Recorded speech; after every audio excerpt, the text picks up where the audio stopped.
आज से ठीक 3 दशक पीछे चलिए। साल था 1997। बिहार की राजनीति में एक ऐसा भूचाल आया जिसने देश की सत्ता के समीकरणों को हिलाकर रख दिया।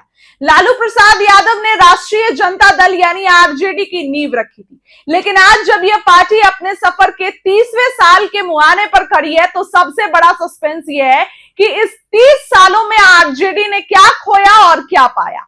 क्या यह पार्टी आज भी सिर्फ अपने पुराने दौर की लाठी और एमवाई समीकरण के भरोसे चल रही है, या फिर इसके भीतर एक बिल्कुल नया और आधुनिक चेहरा आकार ले चुका है?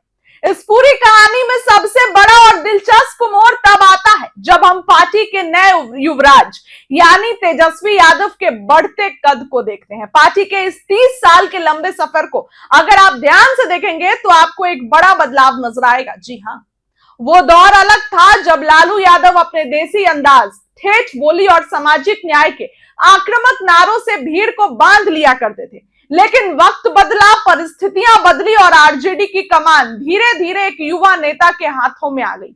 शुरुआत में विरोधियों ने उन्हें कमतर आंकने की भूल की, लेकिन पिछले कुछ चुनावों के नतीजों और हालिया राजनीतिक घटनाक्रमों ने यह साफ कर दिया कि तेजस्वी यादव अब सिर्फ लालू के बेटे नहीं रह गए हैं, वो अपने दम पर बिहार की सियासत के सबसे बड़े धुरी बन चुके हैं। आज आरजेडी के भीतर और बाहर हर जगह तेजस्वी का कद इतना बड़ा हो चुका है कि पार्टी के पुराने दिग्गज भी अब उनकी राजनीतिक समझ के सामने नतमस्तक नजर आते हैं। आप देख लीजिए हर बारी। लेकिन इस चमकते हुए नेतृत्व के पीछे एक बहुत गहरा सस्पेंस भी छिपा हुआ है। जी हां, सवाल यह है कि इस 30 साल के सफर में आरजेडी के भीतर क्या वाकई सब कुछ बदल गया या बुनियादी चीजें आज भी वही है। एक तरफ तेजस्वी यादव है जो पार्टी को A to Z की पार्टी बनाने का दावा करते हैं, जो नौकरी, विकास, युवाओं और आर्थिक न्याय की बात करते हैं। वे आरजेडी को एक कॉर्पोरेट और आधुनिक लुक देने की कोशिश में जुटे हैं, जहां फैसले बंद कमरों में रणनीतियों के आधार पर होते हैं। लेकिन दूसरी तरफ जैसे ही चुनाव की घड़ी नजदीक आती है, पार्टी को घूम फिरकर अपने उसी पुराने सामाजिक न्याय और पारंपरिक वोट बैंक की शरण में जाना पड़ता है। यही आरजेडी का सबसे बड़ा अंत विरोध और सस्पेंस है कि क्या तेजस्वी पार्टी को उसके अतीत के साए से पूरी तरह बाहर निकाल पाएंगे। यह सवाल हर बार खड़ा होता है।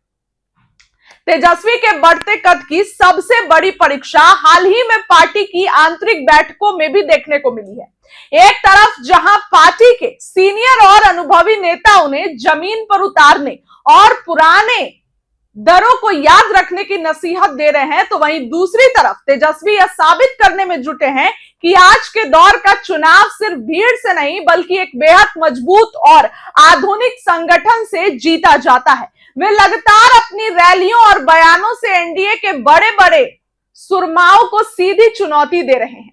30 साल पहले जो पार्टी पटना की सड़कों पर जन सैलाब उमड़कर अपनी ताकत दिखाती थी, वे आज वो तेजस्वी के नेतृत्व में डिजिटल प्लेटफॉर्म्स और सधे हुए चुनावी मैनेजमेंट के जरिए दिल्ली तक को चुनौती दे रही है। अब देखना यह बेहद रोमांचक होगा कि अपने 30वें साल में प्रवेश कर रही आरजेडी तेजस्वी के इस भारी भरकम कद के सहारे बिहार की सत्ता के सिंहासन पर दोबारा पूर्ण बहुमत के साथ काबिज हो पाती है, या फिर विरोधियों का चक्रव्यूह उन्हें एक बार फिर सत्ता की दहलीज पर ही रोक देता है। इस खबर के लिए इतना ही। बहुत बहुत धन्यवाद।